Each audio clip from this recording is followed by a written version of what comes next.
The council chamber floated in space, a massive ring of metal and glass orbiting the diplomatic world below. Inside, 12 species sat in their designated seats, their forms as different as the stars themselves.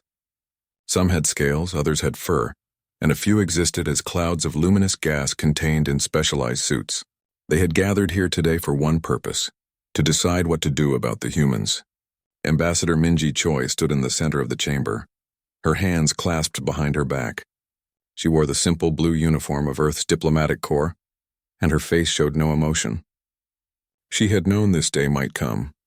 For 300 years, humanity had worked alongside these ancient species, building stations, healing the sick, and keeping the peace. But humans were different. They felt too much.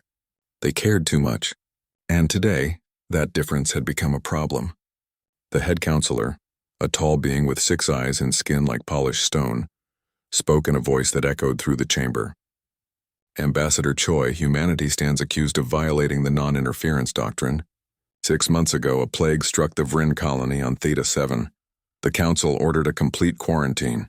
No ships in, no ships out. The infection had to be contained. Minji nodded slowly. She remembered that day very clearly.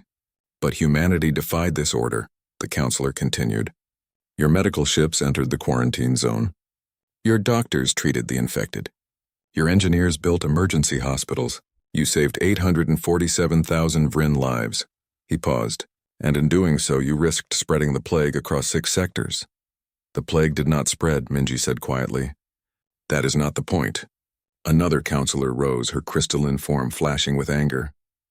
Rules exist for a reason. Order must be maintained. The galactic community cannot function if members simply ignore our decisions whenever they feel emotional about a situation. Minji wanted to argue.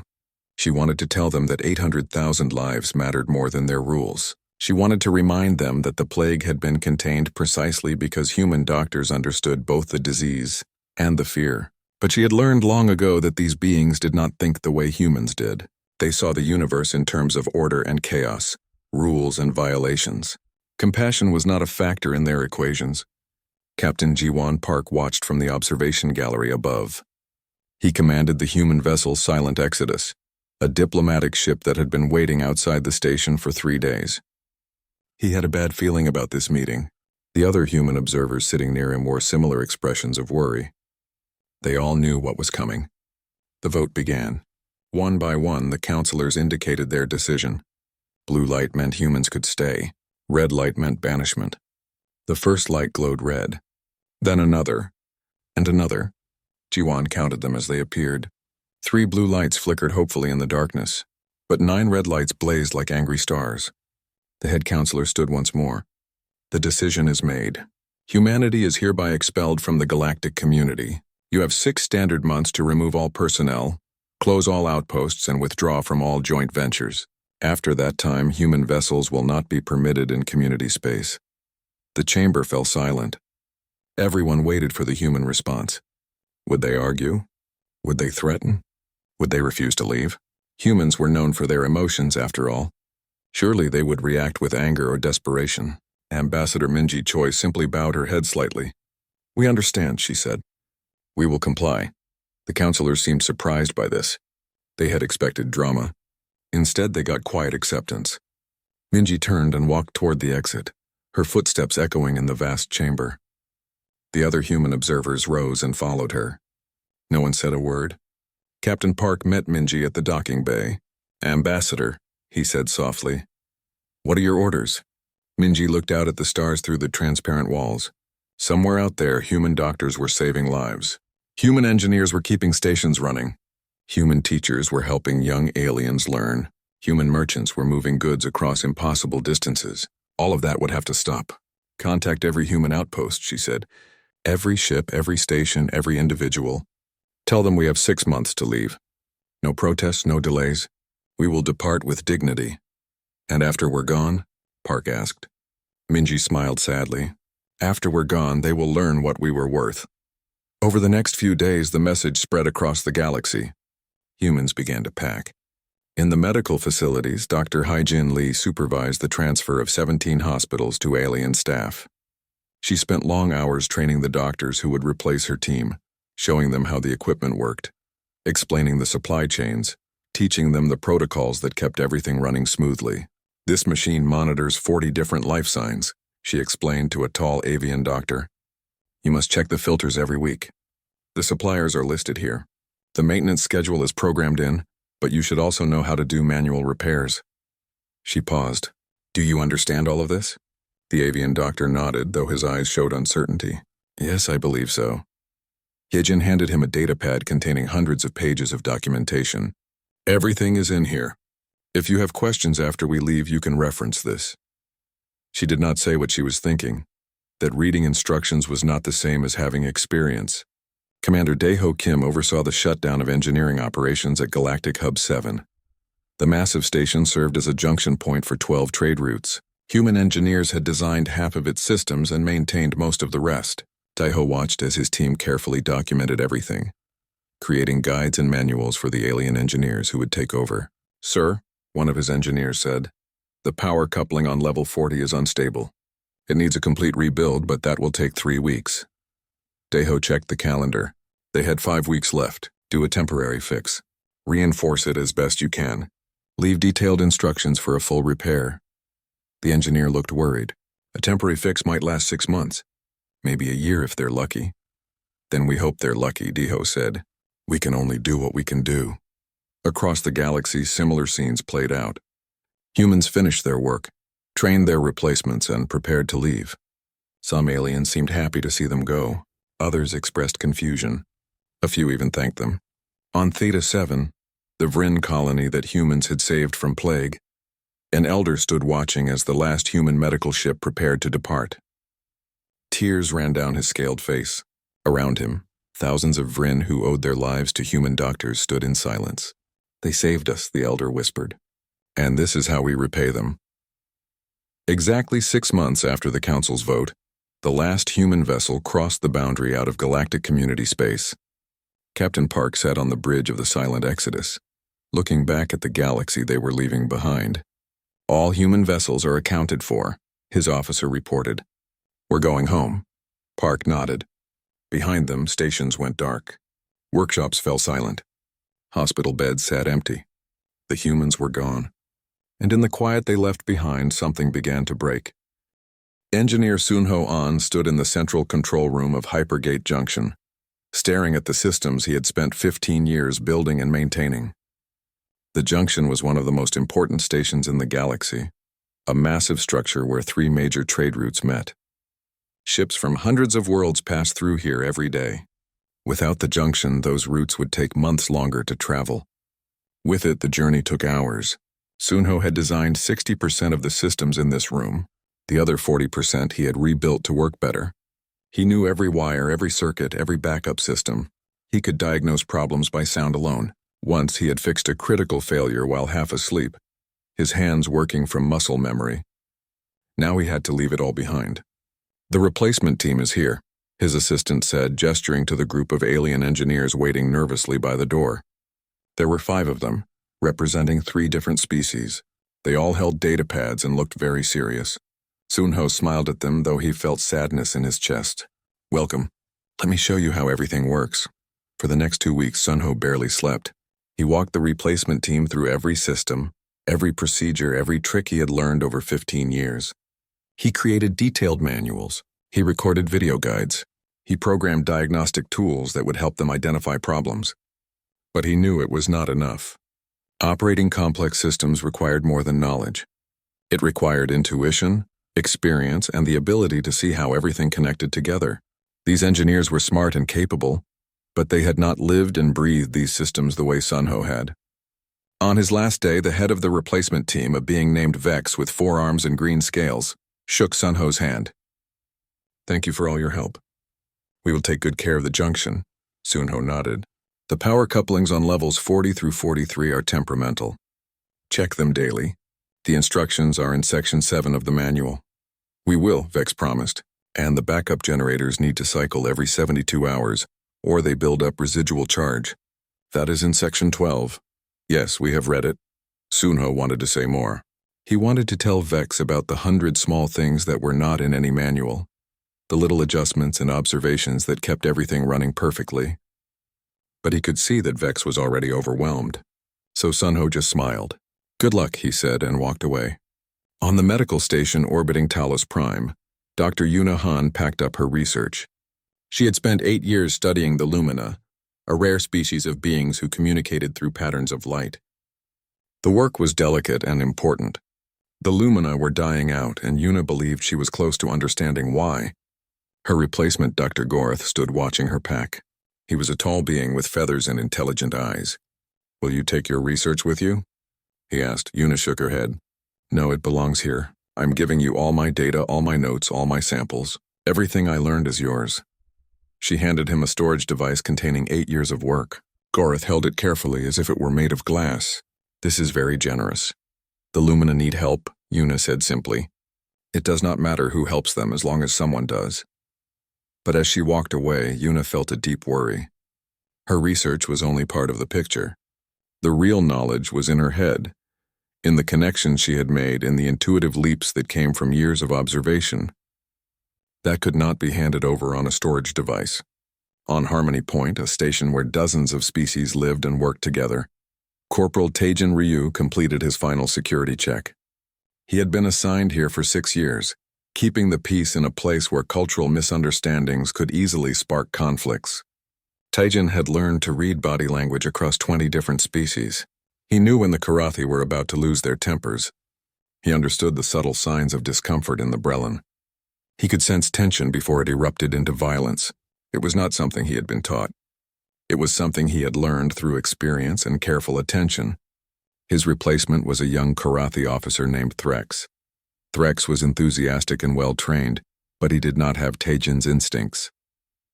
"Remember," Taejin said, "the Brelin do not like direct eye contact. It makes them feel threatened. And the Karathi need space when they are angry. Do not crowd them." Threx nodded, taking notes on his datapad.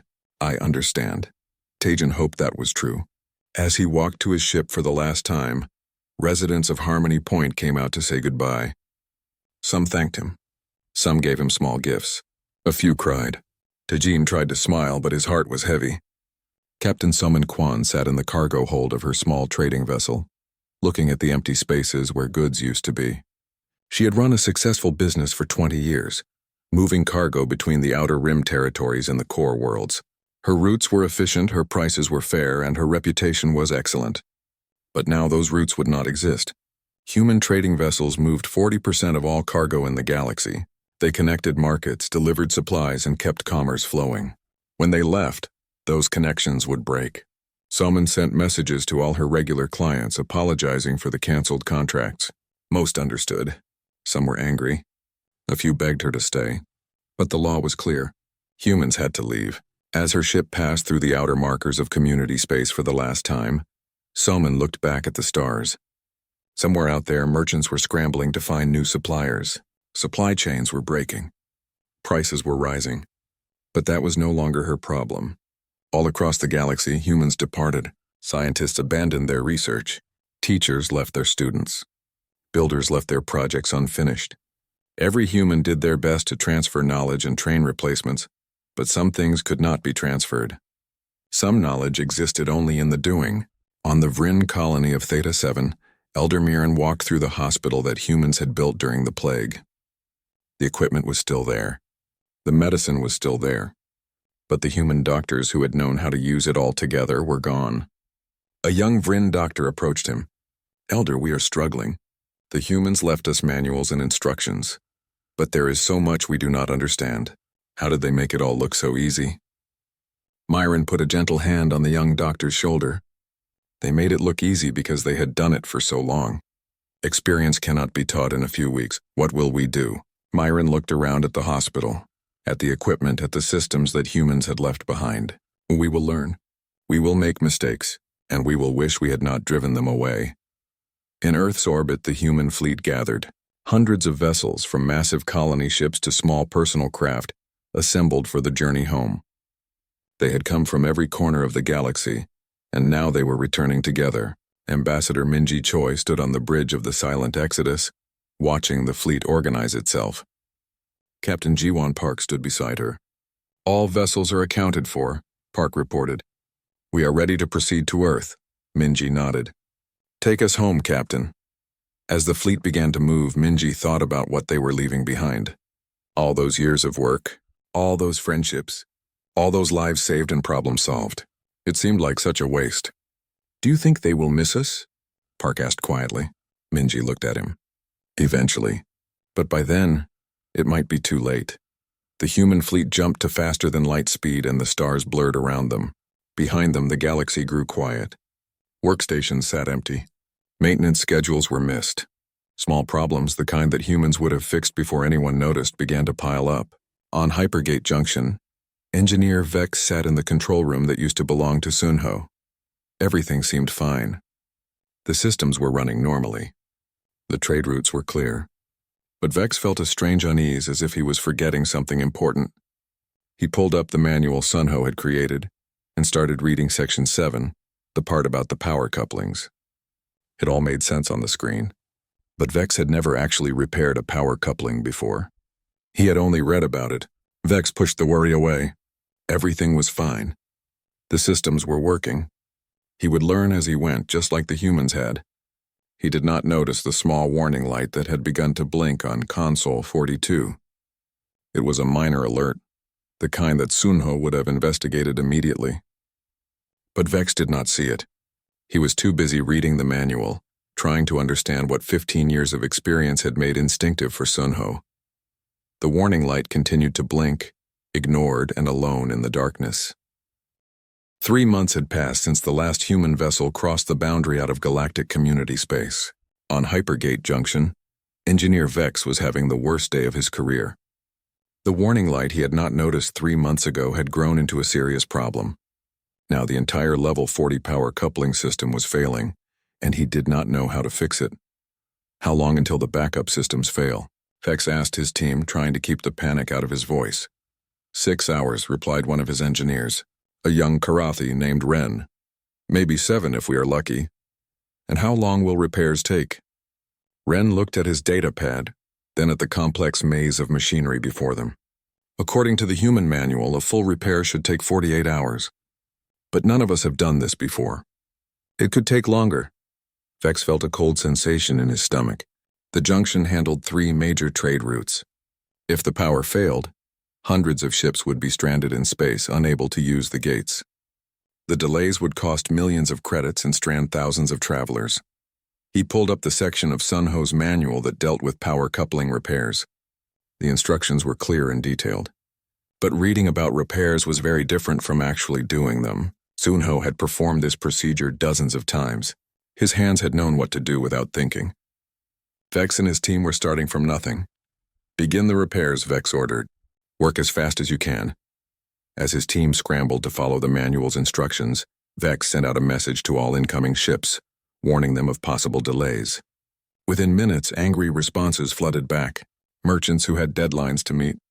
Passengers who had appointments to keep. Everyone demanding to know why the junction, which had run perfectly for 20 years, was suddenly having problems. Vex did not tell them the truth, that the junction had only run perfectly because Sunho had made it look easy. The repairs took 3 weeks. 3 weeks of ships backed up at the gates, 3 weeks of angry messages and mounting costs. When the system finally came back online, it worked, but not as smoothly as before. Small glitches appeared. Efficiency dropped by 15%. And Vex knew there were other systems throughout the station that would eventually fail the same way. At the medical station orbiting Talos Prime, Dr. Gareth faced his own crisis. The equipment was breaking down and he did not know why. The diagnostic machines worked, but the results made no sense. The supply shipments arrived late or not at all. The coordination between different departments, which had seemed so effortless under human management, was falling apart. Doctor, his assistant said, we are running out of Serenix medication. The shipment was supposed to arrive yesterday. Gorath checked his console, confused. I ordered it 3 weeks ago. Where is it? The supplier says they shipped it to the wrong station. They are trying to redirect it now. When will it arrive? 5 days? Maybe 6.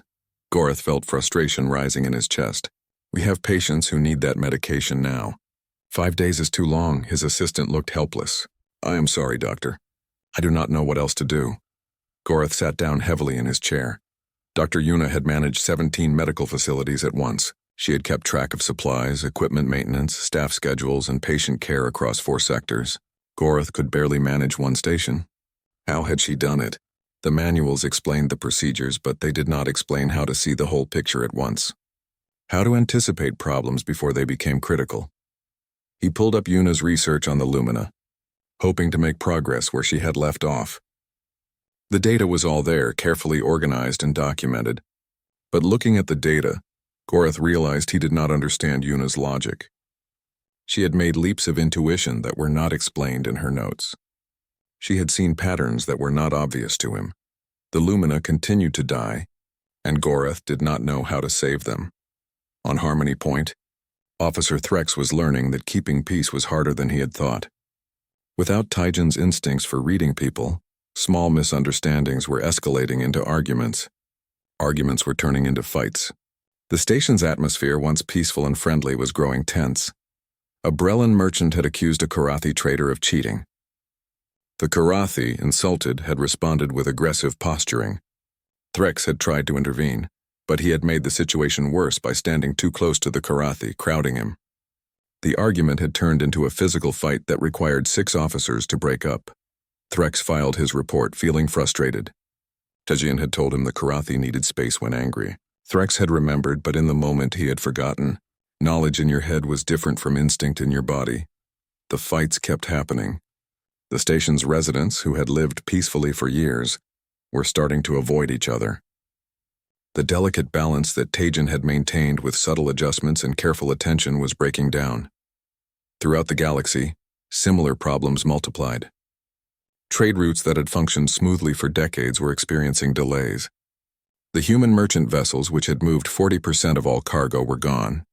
Other species tried to fill the gap, but they did not have the humans' extensive network of contacts, their efficient routing systems, or their reputation for reliability. Prices rose. Shortages appeared. Markets that had been connected for generations became isolated again. The Galactic Emergency Response Network, which humans had operated with quiet efficiency, was offline. When disasters struck, response times were 8 times slower. A flood on Kelrath Prime killed 300 people because rescue ships arrived too late. An accident on a mining station left workers trapped for days.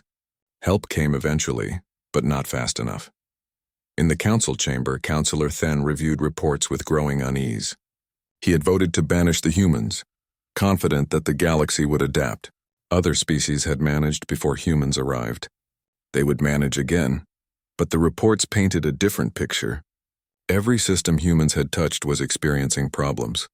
Not because humans had sabotaged anything, but because humans had been the only ones who truly understood how all these systems work together. It is temporary, Then told himself. We just need time to adjust.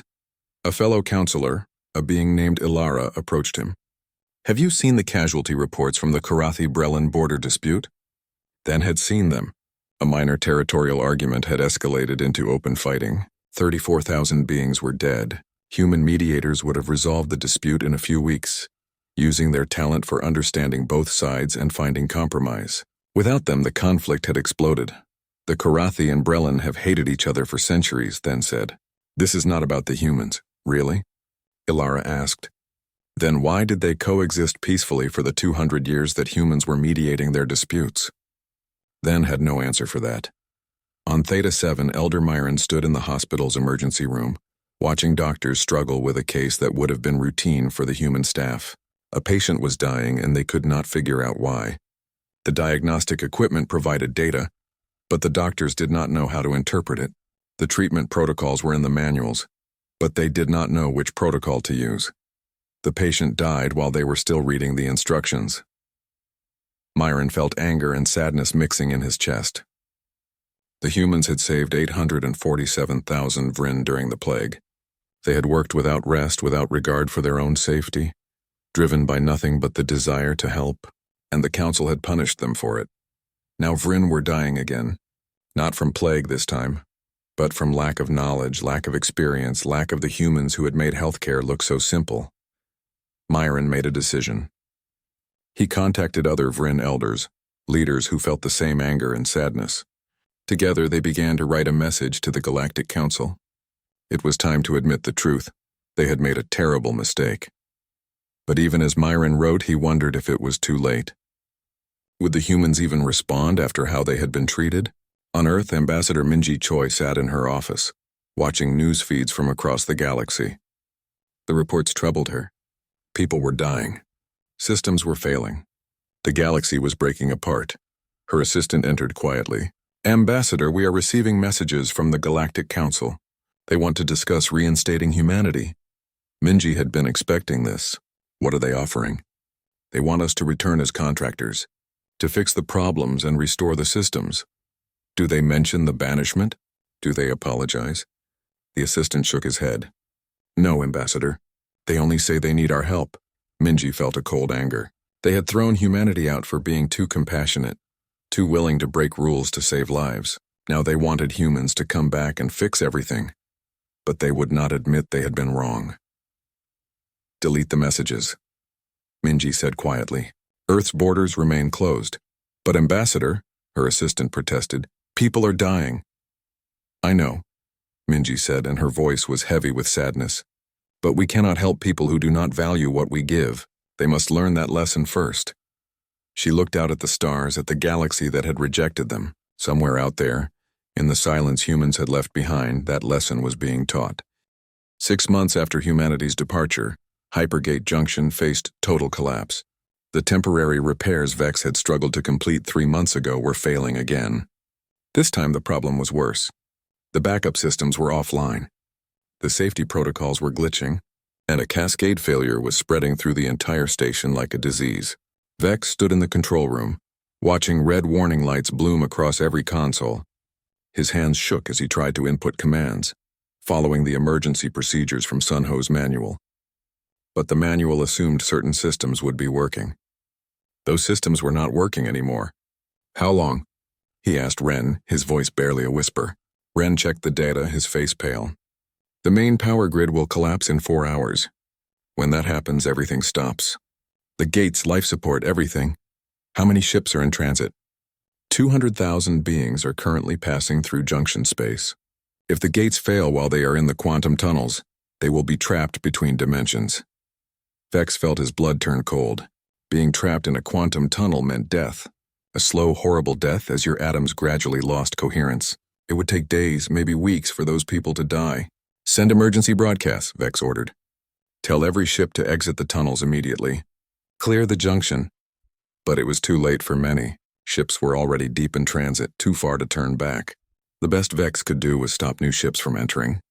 He sent out the warnings and watched as the traffic patterns shifted. Ships began backing up at the entrance points, stranded, unable to use their planned routes. Vex sat down at Sunho's old console and put his head in his hands. This station had run perfectly for 20 years under human management.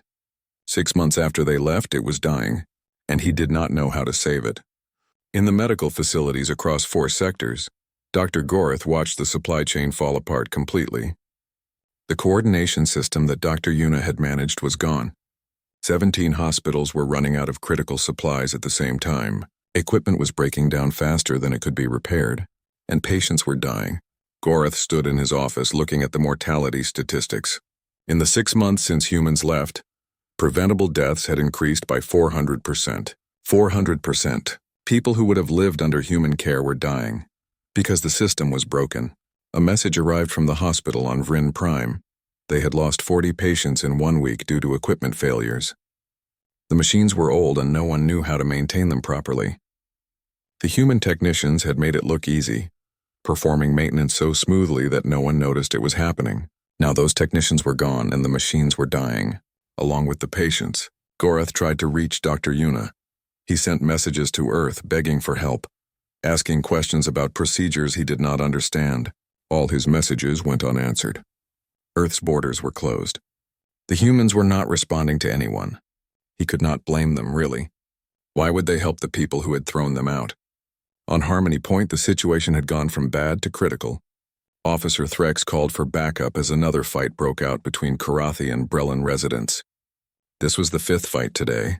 The station that had been peaceful for decades was turning into a war zone.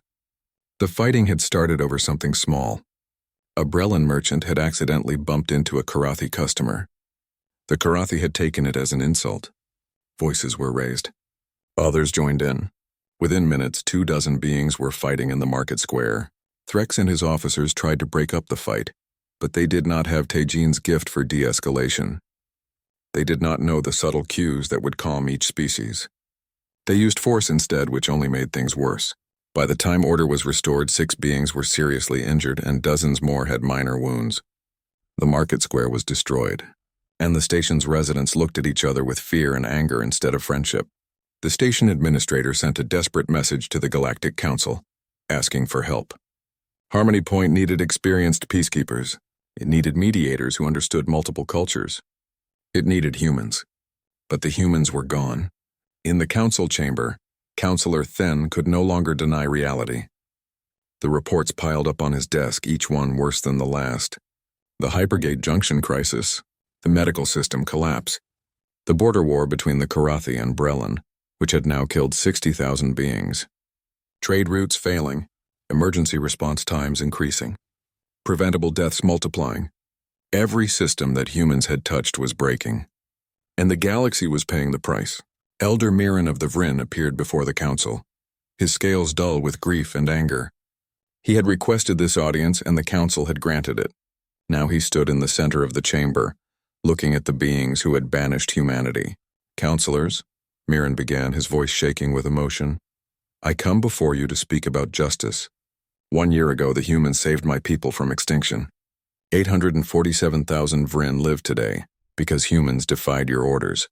Because they chose compassion over compliance. Then shifted uncomfortably in his seat. Elder Myron, we understand you are grateful, but the rules. Myron's voice rose. You speak to me of rules while beings die? While systems collapse? While the galaxy tears itself apart? He gestured at the chamber around them. Look at what we have become without them. Look at what your rules have cost us. We are adapting, another counselor said. These are temporary difficulties. Myron laughed, but it was a bitter sound. Temporary? 60,000 dead in a border war that would have been prevented by human mediators. Hundreds dying in hospitals because we do not know how to maintain the systems they built. Thousands stranded in space because we cannot keep the trade routes functioning. He paused. Tell me, counselor, at what number of dead does temporary become permanent? The chamber fell silent. No one had an answer. We banished our hands, Myron said quietly. We banished our healers. We banished our builders. We punished them for saving my people, and now we are reaping what we sowed. Then stood slowly, Elder Mirren. The council recognizes that humanity's departure has created challenges. We are prepared to offer them reinstatement. We will allow them to return. Allow? Mirren stared at him. You will allow them? As if you are doing them a favor? He shook his head. They do not need your permission, counselor. We need them. There is a difference. Then what do you suggest? The council must formally apologize. We must admit we were wrong, and we must ask them to return, not as subjects who obey our rules, but as equals who deserve our respect. Several counselors shifted uncomfortably. Apologize? Admit they were wrong? Such things were not done in council chambers. The council represented order, authority, the collective wisdom of ancient species. They did not apologize, but Myron would not back down. Pride, he said, is a luxury we can no longer afford. Every day we wait, more people die. Every day we cling to our pride, the galaxy breaks a little more. He looked at each counselor in turn. The humans left quietly when we banished them. They did not threaten us. They did not punish us. They simply withdrew and let us face the consequences of our decision. That is dignity. That is strength. He paused. Can we show the same dignity now? Can we admit we were wrong? The council debated for hours after Myron left. Some counselors refused to consider an apology. Others argued that survival was more important than pride. The arguments grew heated. Old alliances fractured. New tensions appeared. Finally, Then called for a vote. All in favor of formally apologizing to humanity and requesting their return. The vote was close. 8 counselors in favor, 4 against. It passed. A message was drafted, carefully worded to acknowledge the council's error without appearing too weak. It explained the crisis facing the galaxy. It admitted that humanity's banishment had been a mistake, and it asked them to return. The message was sent to Earth. On Earth, Captain Ji-Won Park received the Council's message in the middle of the night. He read it 3 times, making sure he understood correctly. They were apologizing. They were asking humans to return. They were admitting they needed help. He forwarded the message to Ambassador Choi and waited.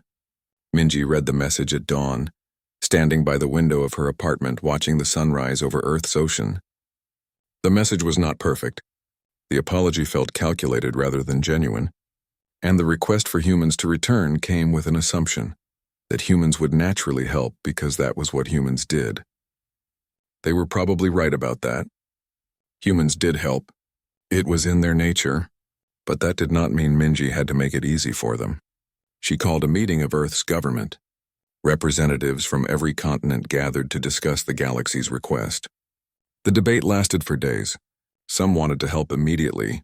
Others wanted to refuse out of pride. Many were simply unsure. Minji listened to all the arguments. Then she stood and spoke. "The galaxy is dying," she said. "People are suffering. That has not changed. But we have changed. We know our value now. We understand what we give and what it costs us." She paused. "If we return on our terms, not as members of the galactic community, who must obey their rules, not as servants who can be dismissed when we become inconvenient.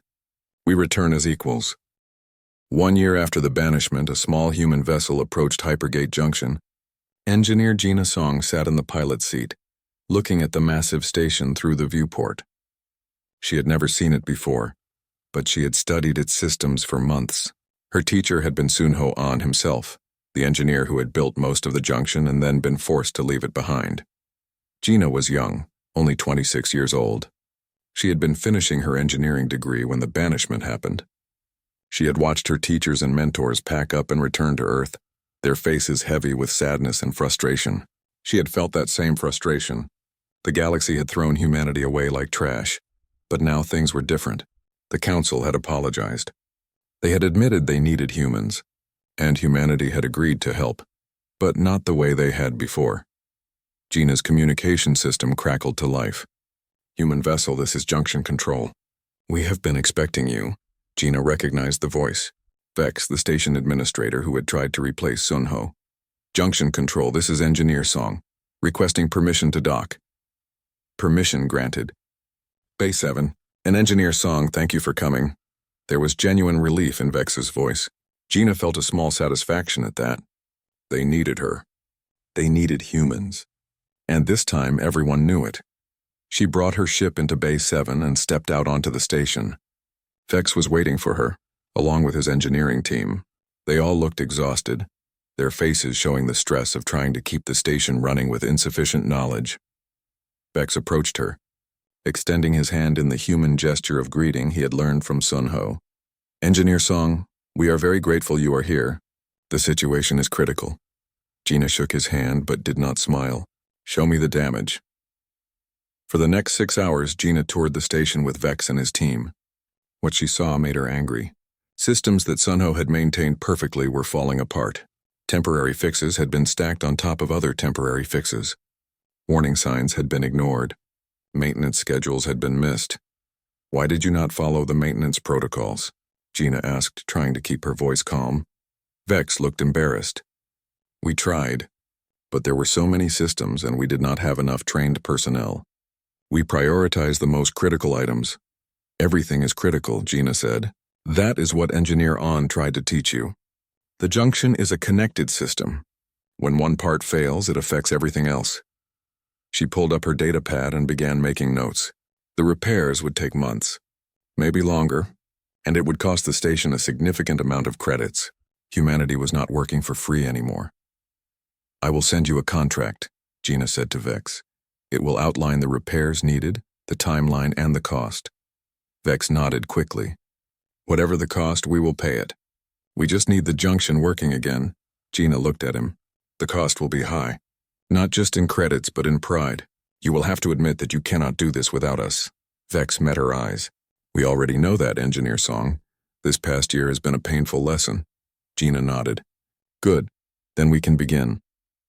On the medical station at Talos Prime, Dr. Kwan arrived to find Dr. Gorth waiting desperately.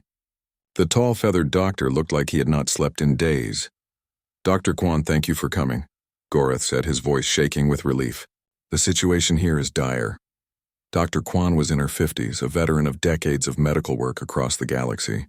She had trained under Dr. Yuna Han and had learned not just medicine, but the art of managing complex systems.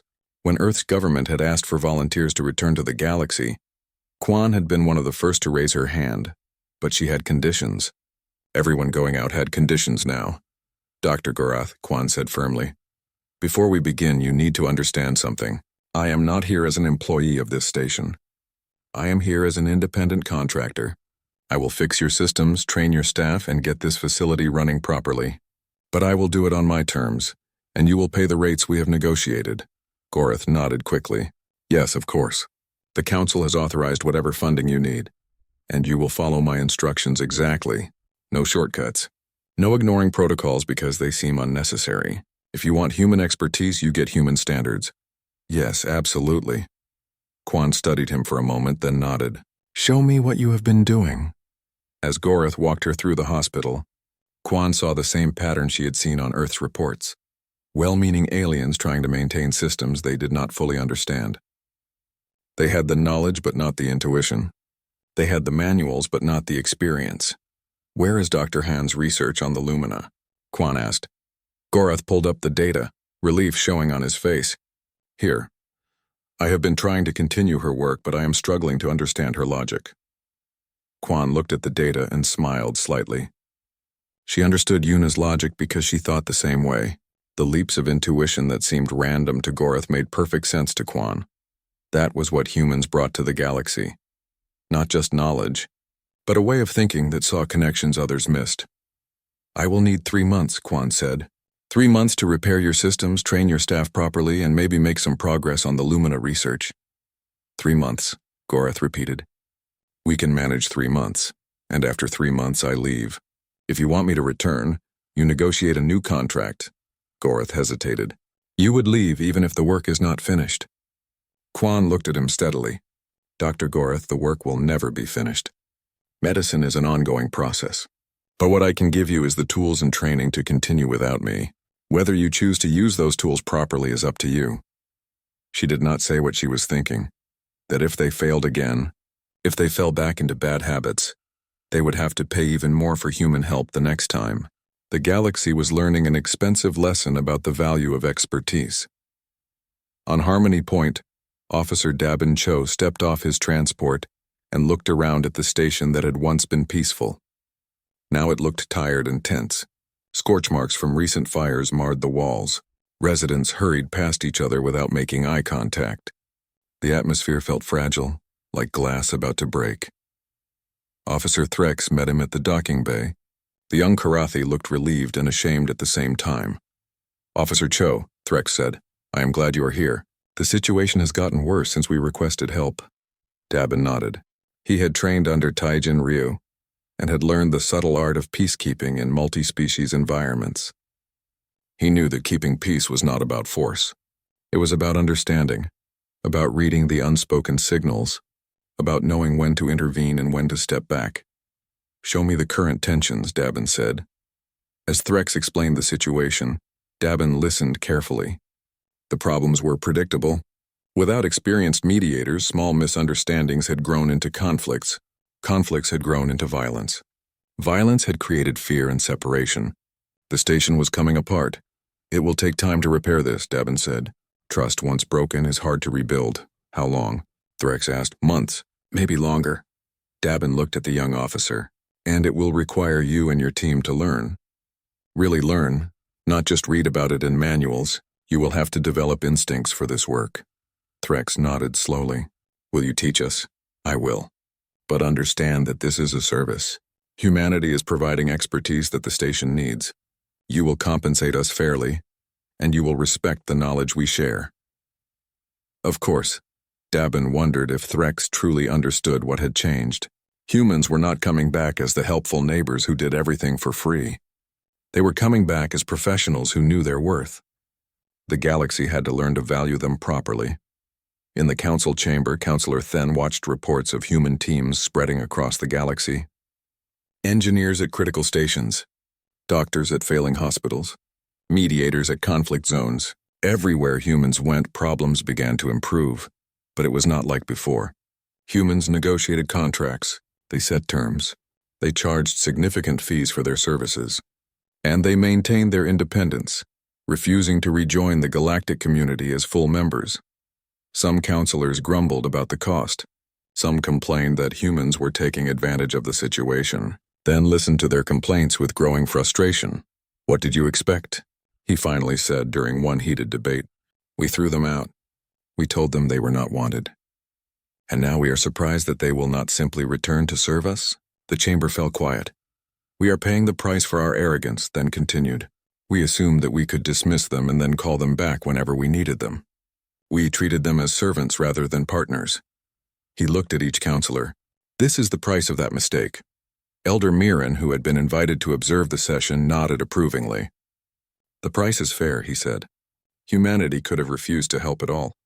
They could have watched us struggle and die, but they are helping anyway because that is their nature." He paused. "But they are no longer doing it for free. They are teaching us that compassion has value, that expertise has value, that help freely given can also be freely withdrawn." On Earth, Ambassador Minji Choi sat in her office, reading reports from the human teams working across the galaxy. The news was mostly positive. Systems were being repaired. Lives were being saved. Knowledge was being shared.